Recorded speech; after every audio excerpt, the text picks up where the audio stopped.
Já passamos da metade do primeiro mês de 2019 e se uma das suas metas nesse ano é organizar a sua vida financeira, ficar com as contas em dia, tá mais do que na hora de você colocar tudo no papel, planejar. A gente sabe que não é fácil, ainda mais que muitas vezes podem surgir despesas que a gente não espera, né? Aquela surpresinha. E é por isso que a gente precisa fazer um planejamento para evitar gastos indesejáveis. E para nos orientar sobre esse assunto, a gente recebe aqui hoje o consultor de finanças pessoais, André Frolich. Tá certo? Certo. Falei até assim de um jeito, né? Chique. Perfeito. Vamos lá, André. Vamos começar falando a respeito das finanças já no começo do ano, que é para a gente começar já certo, né? Por onde que a gente deve começar? Quem está com esse intuito de se organizar em 2019? Bruna, a primeira atitude que a pessoa tem que ter é fazer visualizar o ano de hoje até o final de 2019, os principais gastos, os gastos que já aconteceram em 2018 podem servir como referência e ela traçar um plano financeiro dentro desse ano de como que ela vai resolver e se portar dentro dessa situação financeira dela ao longo do ano. Então, o importante é que ela anteveja os gastos e as situações financeiras dela com o mais tempo possível para que ela possa se preparar. Então, a primeira dica é montar um plano, traçar, ver como que ela está, como que pode acontecer o ano dela ao longo dos meses e também, dentro desse plano, levantar o que ficou, se ficou alguma coisa de 2018, alguma dívida, alguma pendência que precisa ser resolvida, isso tem que fazer parte desse projeto, ela tem que quitar isso o quanto antes para que isso não se acumule ao longo do ano. Pois é, aí quando você fala em quitar o quanto antes, me vem à cabeça as prioridades, né? Quais são as prioridades? Como que você coloca no papel, no seu projeto, o que é prioridade? Prioridade sempre é quitar dívidas, caso a pessoa tenha, né? Então, porque é o que mais atrapalha um projeto de finanças, de planejamento financeiro eficiente, são dívidas e a manutenção delas ao longo do tempo. Isso desgasta a gente, atrapalha o projeto, limita muito as nossas opções, então a gente está sempre preso a essas dívidas. Então, se a pessoa tem algum endividamento, a prioridade é quitar, né?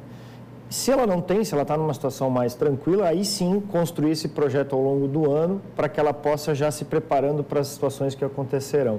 Nesse projeto, a gente tem como colocar ali junto com o planejamento, por exemplo, uma reserva de emergência, porque a gente vê agora, tem muita gente levando susto no começo do ano por causa da conta de luz, que está vindo 300, 400 reais, e aí... Para muita gente que não espera esse tipo de situação, leva um susto e aí, opa, de onde que eu vou tirar? Né? Quer dizer, é importante colocar nesse projeto uma reserva de emergência? A gente tem muito cuidado com essa questão da reserva de emergência, embora a gente precise ter uma reserva, mas não necessariamente só para as emergências. A gente precisa contemplar a nossa estrutura como um todo. Porque quando a gente foca na emergência, qualquer coisa pode virar emergência. E aí a gente está sempre limitado nesse processo. Então, o que a gente orienta? Guarda dinheiro para os projetos que a pessoa quer construir, e de preferência coisas positivas. E se caso aconteça algum imprevisto, que esse projeto que ela começou a guardar dinheiro seja a reserva para que ela possa... se auxiliar nesse projeto para resolver essa questão desse imprevisto. Até porque normalmente a gente não faz isso, né? Isso aqui é para isso aqui é uma reserva de emergência. Isso. Na verdade, fica muito abstrato o que é emergência e o que a gente pode entrar na emergência. Então, é muito mais objetivo você guardar dinheiro para uma viagem, dinheiro para troca de carro, para férias de uma maneira geral, do que você ficar guardando dinheiro para a emergência. Então... falando agora para as pessoas mais jovens que ainda não estão muito preocupadas com o futuro e com a aposentadoria, né? De que forma que a gente tem que se organizar, pensar na aposentadoria? A gente tem que pensar na aposentadoria como um projeto que precisa começar hoje, já. Porque quando a gente realmente precisar desse dinheiro, nós não vamos, se a gente não fez nada até aquela data, a gente não vai mais ter como mudar isso. Então, assim, é um projeto de longo prazo que a gente precisa pensar como realmente uma preocupação minha para o meu futuro. O que eu estou valorizando do meu futuro que eu vou poder me beneficiar lá na frente, mas que eu estou fazendo hoje.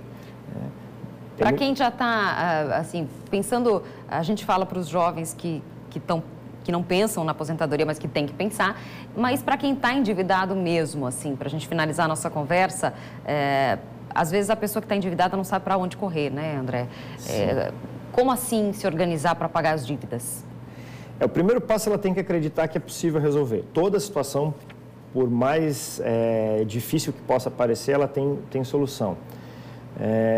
Segundo passo, ela precisa reconhecer que ela precisa resolver isso e precisa de ajuda, se for o caso, e pedir ajuda, porque muitas das vezes as pessoas têm dificuldade porque não pedem ajuda, querem resolver sozinhas.